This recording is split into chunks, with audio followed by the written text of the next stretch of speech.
transition to now is when I looked at game one against the Phoenix Suns and the Clippers, which took place yesterday, to be honest, from my point of view, from my vantage point, I don't think there's so much that you can glean from game one from the perspective of this team is dead in the water.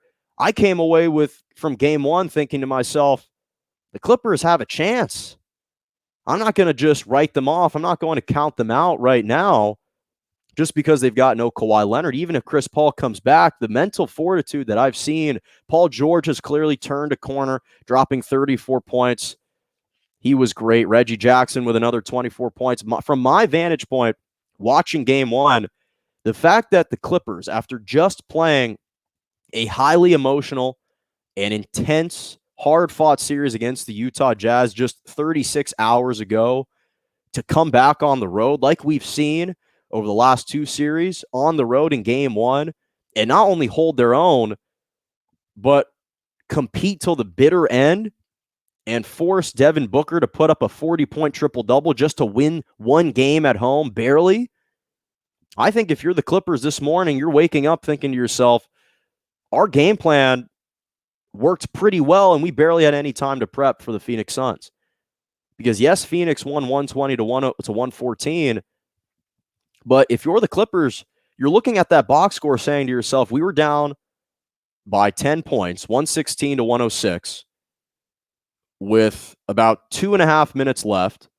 And next thing you know, Terrence Mann hits a three-pointer, and it's a 114 to 116 game with 22 seconds left. The margins that they closed the gap, the margin for error that they had to execute on down the stretch was phenomenal to me.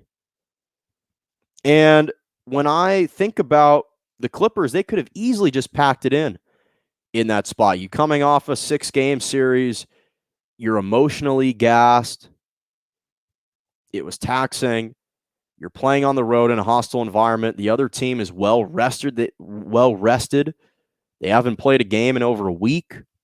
Yes, there's no Chris Paul, but you got Devin Booker cooking you. They could have packed it in, and they didn't.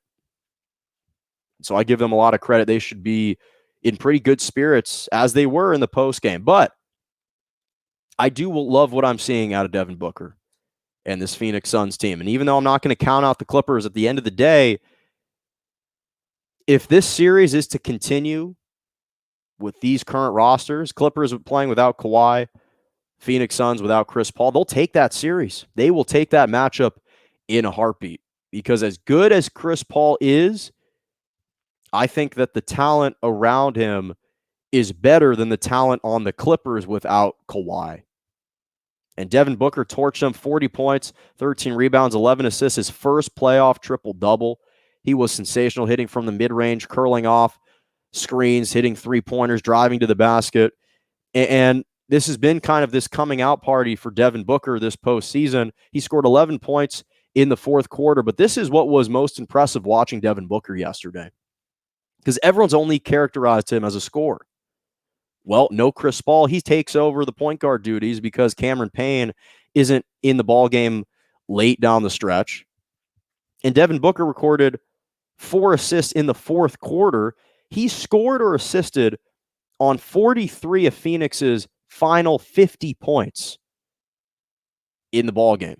Devin Booker, a guy who we all thought just shot the ball, just scored the basketball.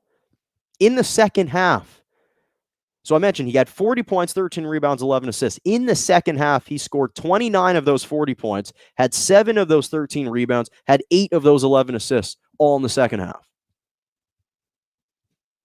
And this postseason, 28 points, 7 rebounds, 5 assists. He's been playing extremely, extremely well. The second 40-plus point performance this postseason, second 40-plus point game this postseason. DeAndre Ayton has been stepping up. He's been great, 20 points, 9 rebounds. He's coming into his own. He's going to have to play. First of all, he's going to have to play big in this game, but he's also going to have the advantage every single time because Ivica Zubac and DeMarcus Cousins or Nicholas Batum or Marcus Morris, whoever they end up putting on him, isn't going to be able to do anything about it. He's going to have that advantage every single time. And that was really the only negative for the Clippers, actually, forgot to add, is Marcus Morris hurt his knee. But outside of that, this is shaping out to be a great, grueling 7-game series. I do think this will go the distance.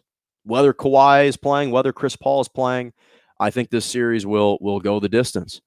But I was just very impressed, obviously, with the individual performances of Devin Booker and DeAndre Ayton. And it was classy that they FaceTimed Chris Paul walking in the tunnel back to the locker room. But I came away with this feeling pretty optimistic if you're a Clippers fan, to be honest. So while I like this series going to Phoenix, I like Phoenix Suns winning this series in 7 games. I think it's going to go the distance. I truly do.